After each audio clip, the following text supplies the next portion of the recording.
Hey everybody, it's Jason with Parallel Reality coming back here with you today to go over an article that I thought was semi-humorous, but also in the line of course they are. So, what I have here from the Federalist from March 14th is why the woke mob came for Final Fantasy. Now, I do go to the Federalist every day, and I'm like, why are they talking about Final Fantasy? Since most of the stuff tends to focus on politics, but it does go into culture, of course. So, and then, of course, I was like, well, what's going on with Final Fantasy? Now, my gaming history, I haven't played video games regularly in close to 20 years. I have nothing against them. I just kind of was like, it's time to move on. There's other reasons, but it's not worth getting into here. But Final Fantasy, I was never an RPG. It's a role-playing game for people that are listening that may not know what that means. I was never into RPGs or anything like that. I played the first Final Fantasy on the original Nintendo way back when. Just kind of was like, all right, whatever. I actually didn't play the third one, the one that we call Final Fantasy 3, but I believe it's Final Fantasy 6 in Japan, which is just a phenomenal looking game. I never played it, but I had friends that played it, and I always was interested in just watching them play because it was a really cool game.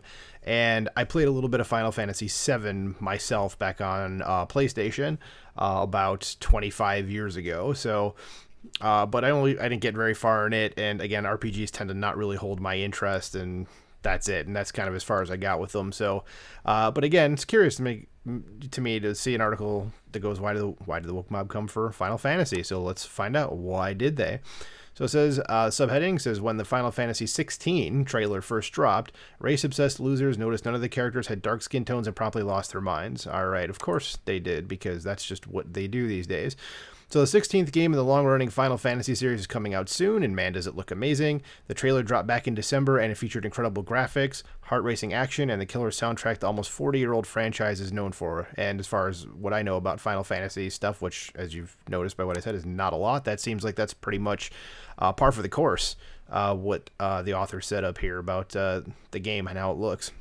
The article continues, says, but as the game's release date quickly approaches, the radical left is giving people a friendly reminder that this game is bad and you're bad if you play it, which, oh, Jesus H, well, what now? Why? Because the trailer didn't have any black people in it.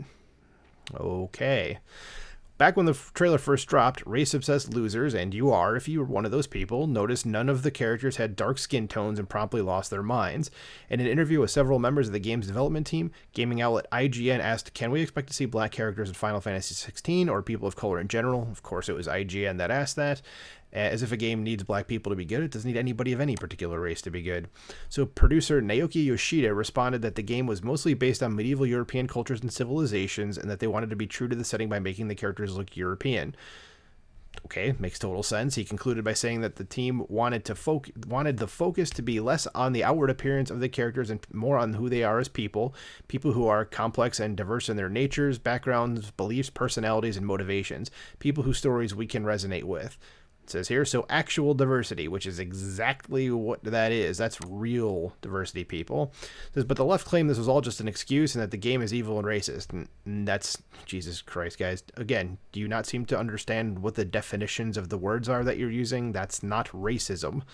Okay, my God. It says you can have dragons and magic and monsters, but no black people. Having minorities in your game will break the immersion. That's messed up. Yeah, no kidding. So the author says, my personal favorite is when leftists try to claim that medieval Europe was diverse too and that London in 800 AD had the same ethnic makeup as modern day San Francisco. I was just thinking the same thing, but I was thinking Los Angeles as opposed to San Francisco. But this has become a common theme amongst the radical left these days, that you have to shoehorn in minorities even when it looks really weird. So it says, take God of War Ragnarok, which I heard was actually good. The game focuses on Kratos as he embarks on a journey through ancient Scandinavia, which, before I even read any further, I would say is probably, if I was to say it was 100% white, I don't think I'd be exaggerating. So the article continues, during his quest, he encounters the various gods and goddesses of the Norse pantheon, like Thor and Odin and Freya, of course. Also featured is Angerboda, mother of monsters and lover of the trickster god Loki.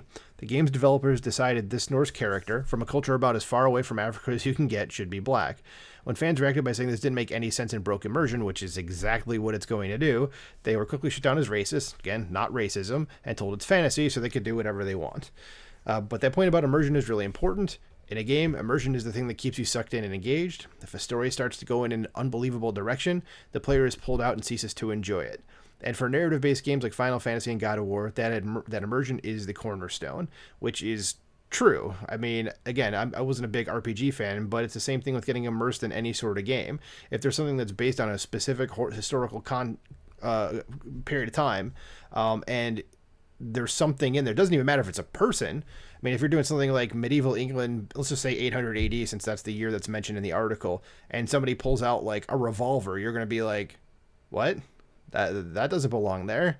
It's an anachronism. It shouldn't be there. You know?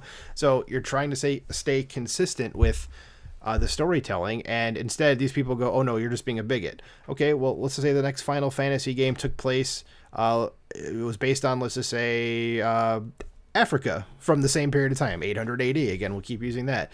And let's just say there were white people and Asians and Hispanic people walking around in the background. Wouldn't that break the immersion? And the answer to that is, of course it would. Is it racist that those people, those ethnic groups, wouldn't be in the game? Not even a little bit, because that's not what the word racism means. Okay? Now, the article continues, if you care about a consistent lore, like having characters that reflect the setting, they'll call you a bigot and a racist, of course, but again, that's not what that is. But it's not bigoted to want a game to make sense, of course. On that note, there's this other really frustrating thing that the whole Final Fantasy 16 drama highlights, which is the idea that representation is essential for minority gamers, otherwise they can't put themselves into the story. One of the people at IGN involved in the interview wrote that, as someone who's been a black in Final Fantasy, who's been black, not a black, but who's been black and a Final Fantasy fan all her life, I too had a problem with Yoshida's answer. I'm sorry, but if you need validation from having someone that looks like you in a game, you're the racist, okay? People, I've said this in many other videos at this point already, people do not sympathize with you simply because of your skin color. And if you do, again, that's you. You're judging people based purely on their race. And as I've said already, there's a word for that. Okay, you could probably figure out at this point what it is. But people identify with characteristics. And for me, I've never looked at someone and just judged them based on their skin color. Okay, I've always been taught that that's wrong, and it is wrong. Okay, there's bad and good people of every single race. Okay, and I've never had to see myself in something to be immersed in something. Okay, so let's see here. So the article continues, says, so you're a fan of Final Fantasy back in the day when it wasn't diverse? According to you, that makes you a terrible person. Yeah, this is what a lot of these people say, is I couldn't see myself in it, but I was a fan of it. Okay, but if you couldn't see yourself in it, how are you a fan of it? How could you relate to anything? Like, I don't understand. That argument becomes something I don't understand, which is, how can you be a fan of something you can't relate to? If you can't relate to it, how are you a fan of it? These are two conflicting arguments here. Okay, either you were a fan of it or you couldn't relate to it. Okay, so it's one or the other. It's not both of those things. Those things are contradictory things that can't be the same. So the article continues and says, the truth is that characters in games, just like real people, should be seen as a complex bundle of actions and stories. Of course, people should relate to them on those merits as opposed to things like sex or race. Of course. And then the author kind of goes into his own thing for the last couple of paragraphs here. So, but yeah, I've made this point many times already where I've just said that, you know, you shouldn't be judging people based on a skin color. That makes you the racist. And to sit here and say that there needs to be characters that look like a certain ethnic background in a setting where those people would very clearly not be, it just doesn't make any sense. So, Wokies, knock it the hell off, okay? You just make people dislike you more, okay? Anyway, I'm going to leave it there. You know, let me know what you think in the comments below. Please like, share, and subscribe. Talk to you later. Bye.